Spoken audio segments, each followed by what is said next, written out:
The universe is not finely tuned for conscious sentient life to appear. There are a lot of variables. You don't know how huge the universe is. There's billions of stars just in the Milky Way.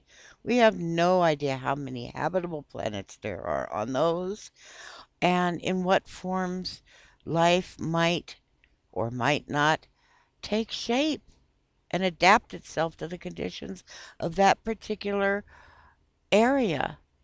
There might be life on the sun for all we know. There might be life on Jupiter. It might be little not little, enormous jellyfish that float in the huge atmospheric oceans over Jupiter. Life evolved this way here. We have no idea how, if, when, and whether life has evolved elsewhere. You don't know what you're talking about. I'm sorry, but your Goldilocks universe, where everything has to be precisely perfect for life to exist, is not a problem for atheists. On this particular planet, with these particular life forms, life evolved consistent with the environment in which it lived.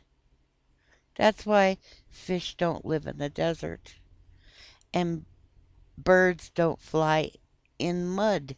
Life adapted to this particular planet and areas of the planet. If we weren't living on this planet, if we'd evolved someplace else, we'd look very different, we'd think very different, we'd behave very different. I don't understand why you think that the entire universe was finely tuned so that this tiny, tiny little planet could have a few billion little creatures called human beings. It's like nothing else that exists matters. Only that human beings exist. That's so sad and arrogant and really immature and so limiting. The universe, this planet, this solar system, the life on this planet did not randomly and accidentally happen. Like I said, it's like rocks in water being tumbled. Conditions occurred, interactions between things change things over time. It's not random and accidental, not in the way you're putting it. Like you just throw a sack of body parts on the ground and they just randomly form into a person. It's not like that. No, sir, it doesn't absolutely look fine tuned and created for human life. Don't be disingenuous. I've already explained your terrestrial adaptability or whatever you called it. We are on this rock, in this solar system, in this galaxy. We have no idea what else is out there. And you don't either. In fact, your so called worldview, your cosmology, you don't even look at the possibilities. I bet you haven't studied zoology, oceanography, I, geology. I bet you don't know anything about the diversity of life that exists on this planet. There are microbes, sir, in Antarctica and living in the geysers of Yellowstone. The conditions under which they live would kill you in a flat second. And those creatures live with hardly any oxygen in extreme heat, extreme cold, extreme acid, extreme alkali. They can exist in the vacuum of space and live. Why do you think it has to be an anthropomorphic universe? Anthrocentric universe? Who told you that was necessary? We're just one more organism. And why do you assume Mr. Atheist, Naturalist, Humanist? There are other genders, and we get to speak too. Excuse me. Molecular machines at the subatomic level? Molecules are combinations of atoms, whole atoms. They are not at any subatomic level. Your understanding of science is extremely remedial. I don't explain fine tuning biologically. There is no fine tuning biologically. Things change over time. Why is that a threat to you? Why do you want everything to stay the same? What does that say about you and how fearful you are of reality?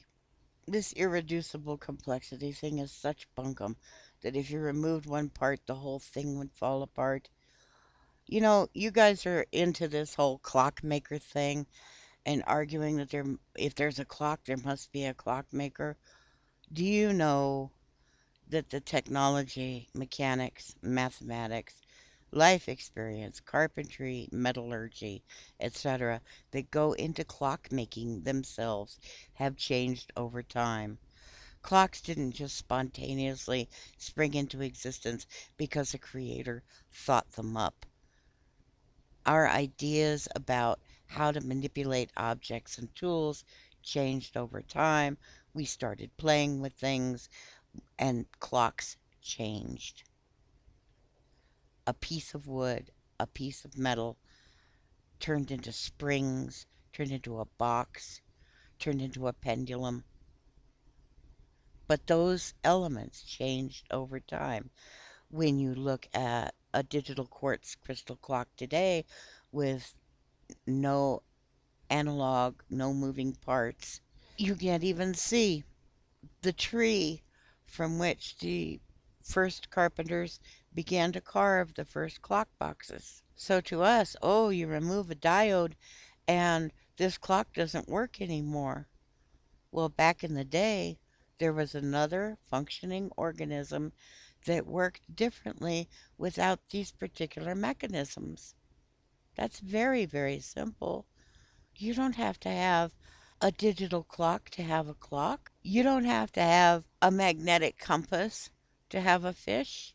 The salmon that has the little compass directional indicator has evolved to be that way. There was a time when its great great great great grandpappy did not have that little magnetic device, that honing mechanism, that navigational system.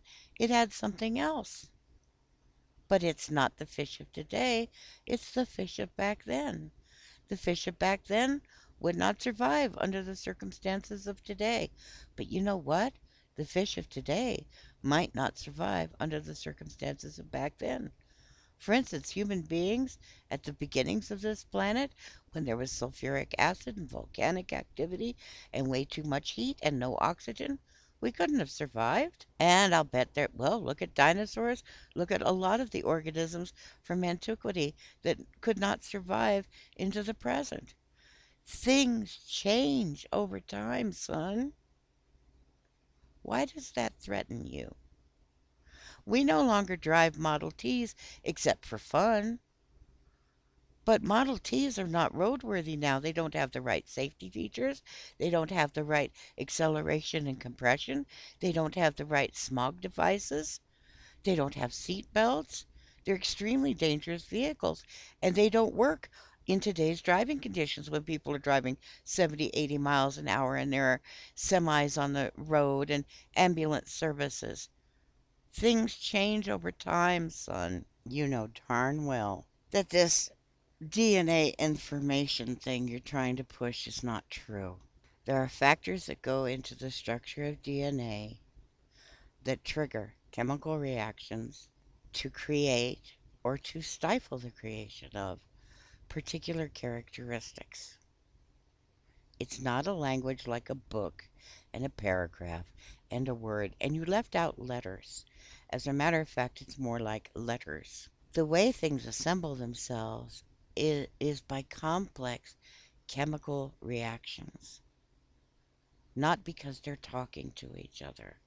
If you actually think that chemicals are talking to each other, then you believe so deeply in magical thinking that you can't possibly comprehend logic. Ink has chemical properties that bind it to a page. We chose to use substances with chemical properties that bound ink to a page. However, This information you're talking about, it doesn't exist, and it is not shepherded. Something is not coaxing and guiding these chemicals to behave the way they do. They do that because it is their physics and their state. Things are attracted and repelled, things combine or uncombine. It's like saying that a magnet is proof of the will of God.